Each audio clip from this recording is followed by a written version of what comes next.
दोस्तों आज की इस वीडियो में हम बात करेंगे कि आप किस तरीके से कैनरा बैंक में एक zero balance saving account open कर सकते हैं। कैनरा बैंक आपको जीरो बैलेंस अकाउंट ओपन करने की फैसिलिटी ऑनलाइन ही प्रोवाइड करता है, आपको ब्रांच विजिट नहीं करना पड़ेगा और अकाउंट ओपन करने के बाद आप इंस्टेंटली यूपीआई एक्टिव कर सकते हैं और यूपीआई की मदद से फंड ट्रांसफर करना भी आप स्टार्ट कर पाएंगे। तो चलिए फटाफट से हमारा आज का वीडियो स्टार्ट करते हैं और जानते हैं कि हम किस तरीके से इस अकाउंट को ओपन कर सकते हैं, इसके डेबिट कार्ड के क्या चार्जेस हैं, किस तरीके से चेकबुक पासबुक मिलता है, उसके बारे में भी हम आगे बात करेंगे। तो वीडियो को लास्ट तक जरूर देखिएगा। अगर आप हमारे चैनल पर नए हैं तो चैनल को सब्सक्राइब करना ना भूलें और बेल आइकन भी जरूर दबा दें। चलिए फटाफट से हमारा आज का वीडियो स्टार्ट करते हैं। कैनरा बैंक में अपना अकाउंट ओपन करने का लिंक आपको डायरेक्ट ही वीडियो के डिस्क्रिप्शन में मिलेगा। जैसे आप उस लिंक पर क्लिक करेंगे आपके सामने ऑफिशियल वेबसाइट खुल करके आएगी। आप थोड़ा पेज को स्क्रॉल डाउन करेंगे, यहाँ पर अकाउंट ओपन करने के लिए आपको ओपन अकाउंट का ऑप्शन मिलेगा, इस पर आपको क्लिक करना है। इसके बाद यहाँ पर आपको एक इंपॉर्टेंट नोटिस देखने के लिए मिलता है कि आपको वीडियो केवाईसी कंप्लीट करनी होगी अकाउंट ओपन करने के लिए। तो हम यहाँ कंटिन्यू वाले ऑप्शन पर क्लिक करेंगे, कुछ सेकंड्स का वेट करेंगे, आपको नेक्स्ट पेज पे रिडायरेक्ट किया जाएगा।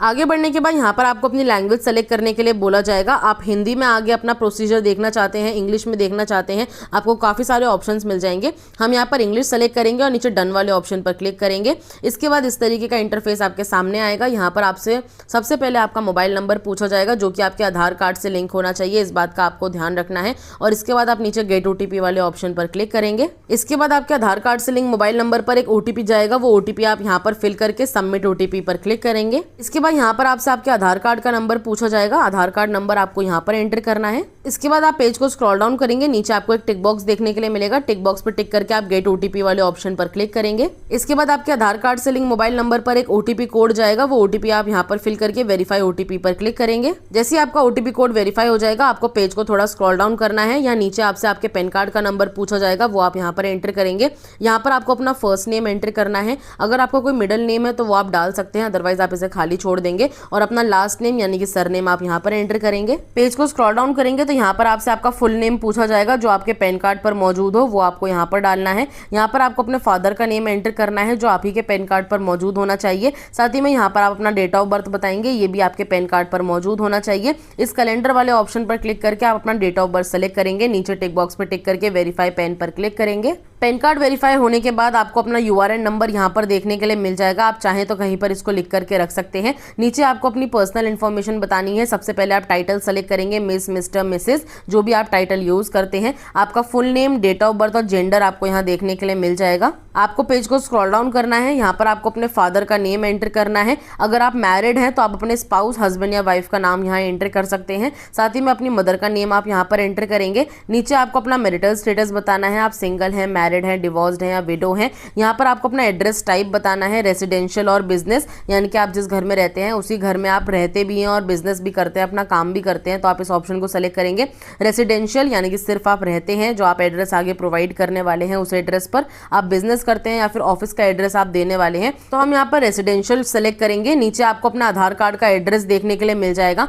ये जो आपने ऊपर एड्रेस टाइप सेलेक्ट किया है, ये आपसे यही पूछा जाता है कि आपके आधार कार्ड पर जो एड्रेस मौजूद है वो किस तरीके का एड्रेस है। वो आपके सिर्फ घर का एड्रेस है तो आप रेसिडेंशियल सेलेक्ट कर लीजिएगा, जैसे कि मैंने किया है। अगर आप उसी एड्रेस पर रहकर बिजनेस अपना काम भी करते हैं तो आप यहाँ रेसिडेंशियल और बिजनेस भी सेलेक्ट कर सकते हैं। तो हमारे आधार कार्ड का एड्रेस हमें यहाँ पर देखने के लिए मिल जाएगा। आपको पेज को स्क्रॉल डाउन करना है, नीचे आपसे पूछा जाता है कि आप अपने आधार कार्ड वाले एड्रेस पर ही रहते हैं। अगर आप उसी एड्रेस पर रहते हैं तो आपको यहाँ टिक बॉक्स पे टिक कर लेना है। अगर आप उस एड्रेस पे नहीं रहते, किसी दूसरे एड्रेस पर रहते हैं, तो नीचे आपको अपना कॉरेस्पॉन्डेंस एड्रेस एंटर करना है। इसी एड्रेस पर आपका डेबिट कार्ड, चेकबुक, पासबुक आपको भेजा जाएगा।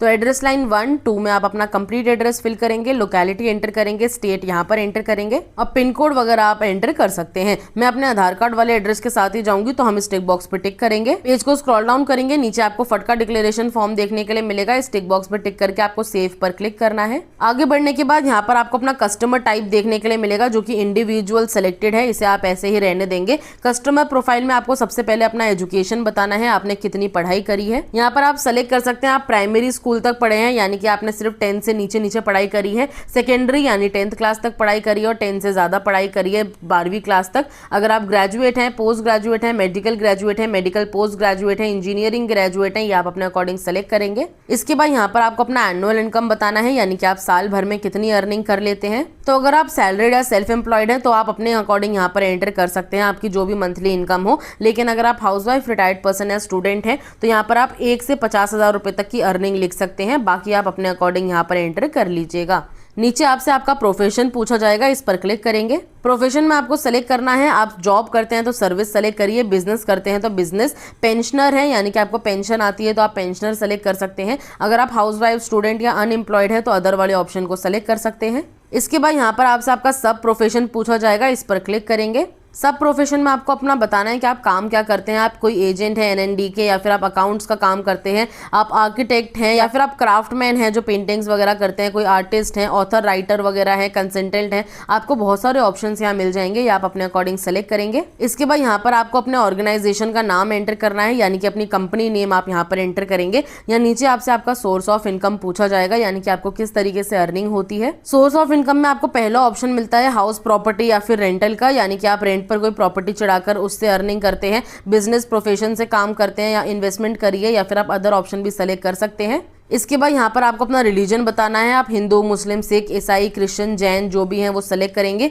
यहाँ पर आप अपनी कैटेगरी बताएंगे, आप जनरल हैं, ओबीसी हैं, एसटी हैं या फिर एससी हैं। इसके बाद आप पेज को स्क्रॉल डाउन करेंगे, यहाँ पर आपसे आपके नॉमिनी के बारे में पूछा जाएगा कि आप नॉमिनी ऐड करना चाहते हैं। नॉमिनी वो होता है अगर आपके साथ कोई दुर्घटना हो जाती है तो आपका नॉमिनी बैंक जाकर के बचा हुआ फंड विड्रॉल कर सकता है। अगर आप नॉमिनी ऐड करते हैं तो यहाँ पर आपको नॉमिनी की डिटेल्स प्रोवाइड करनी है। सबसे पहले आपको बताना है कि आप नॉमिनी ऐड करने वाले हैं तो आप येस वाले ऑप्शन को सेलेक्ट करेंगे। अगर नहीं करना चाहते तो आप नो वाले ऑप्शन को सेलेक्ट करेंगे। अभी मैं नॉमिनी ऐड नहीं कर रही हूँ तो मैंने यहाँ नो वाले ऑप्शन को सेलेक्ट कर लिया है। अगर आप येस वाले ऑप्शन को सेलेक्ट करते हैं तो आपको बताना है कि आपके नॉमिनी आपके क्या लगते हैं, उनका रिलेशनशिप आप सेलेक्ट करेंगे। वो आपके husband, mother, father, brother, sister, wife कोई भी हो सकते हैं। उनका नाम एंटर करिएगा, उनका डेट ऑफ बर्थ आप एंटर कर लीजिएगा। नीचे आपको अपनी बैंकिंग सर्विसेज बतानी है। सबसे पहले आप अपना स्टेट सेलेक्ट करेंगे, जिस स्टेट में आपको कैनरा बैंक की ब्रांच सेलेक्ट करनी है। डिस्ट्रिक्ट आप यहाँ पर सेलेक्ट करेंगे। पेज को स्क्रॉल डाउन करेंगे तो सिटी आप यहाँ पर सेलेक्ट करेंगे। इसके बाद आपको काफ़ी सारी ब्रांचेस देखने के लिए मिल जाएंगी कैनरा बैंक की, जो कि आपके एरिया में, आपकी लोकेलिटी में होंगी, उसे आप यहाँ पर सेलेक्ट कर लीजिएगा। जैसे कि मैंने अपनी ब्रांच यहाँ पर सेलेक्ट कर ली है, ब्रांच का एड्रेस आपको यहाँ पर देखने के लिए मिल जाएगा। अब आपको पेज को स्क्रॉल डाउन करना है, यहाँ पर आपको 2 टिक बॉक्स मिलेंगे, दोनों टिक बॉक्स पर टिक करके आप सेव पर क्लिक करेंगे। इसके बाद आप देखिए अभी तक आपने जितनी भी डिटेल्स आपसे पूछी गई वो सभी आपने फिल कर दी हैं। अब हम नीचे सबमिट पर क्लिक करेंगे। आगे बढ़ने के बाद यहाँ पर आपको लैंग्वेज सेलेक्ट करने के लिए बोला जाएगा, तो हम यहाँ इंग्लिश सेलेक्ट कर रहे हैं, आप चाहें तो हिंदी भी कर सकते हैं। और इसके बाद हम सबमिट पर क्लिक करेंगे। इसके बाद अब आपको अपनी वीडियो कॉल के माध्यम से केवाईसी कंप्लीट करने के लिए बोला जाएगा। केवाईसी स्टार्ट करने के लिए आपको नीचे टिक बॉक्स पर टिक करके स्टार्ट वाले ऑप्शन पर क्लिक करना है, या फिर आप बाद में भी कर सकते हैं। आपको शेड्यूल लेटर का ऑप्शन मिल जाएगा, 3-4 दिन का आपको टाइम मिल जाता है। 3-4 दिन के लिए आप अपनी केवाईसी शेड्यूल कर सकते हैं। अगर आप अभी केवाईसी करना चाहते हैं तो स्टार्ट पर क्लिक करेंगे। इसके बाद आपकी एक वीडियो कॉल स्टार्ट हो जाएगी आपके एजेंट के साथ, जो कि आपका ओरिजिनल पैन कार्ड साथ ही में आधार कार्ड चेक करेगा। इसके अलावा एक ब्लैंक पेपर पर आपसे सिग्नेचर करवा कर देखेगा। केवाईसी के दौरान वो आपसे आपका नाम, डेट ऑफ बर्थ और मोबाइल नंबर जरूर पूछेगा, तो ये आपको याद होना चाहिए।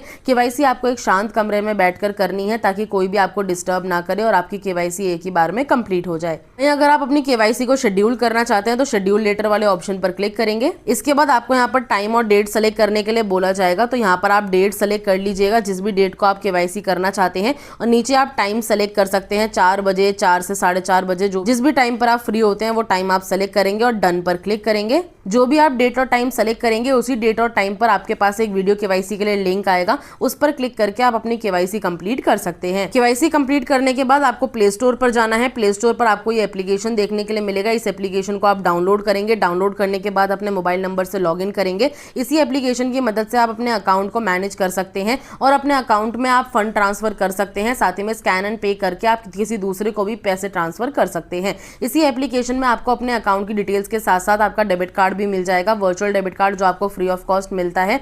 वहीं अगर आप फिजिकल डेबिट कार्ड ऑर्डर करना चाहते हैं तो वो भी आप डेबिट कार्ड ऑर्डर कर सकते हैं कैश विड्रॉल करने के लिए, जो कि आपको इसी एप्लीकेशन में भी देखने के लिए मिल जाता है। अगर आपके कोई डाउट्स हो तो आप मुझे नीचे कमेंट बॉक्स में पूछ सकते हैं, मैं आपके कमेंट्स का जरूर रिप्लाई करूंगी। अब मैं मिलती हूँ आपसे नेक्स्ट वीडियो में नेक्स्ट टॉपिक के साथ। आज के लिए धन्यवाद।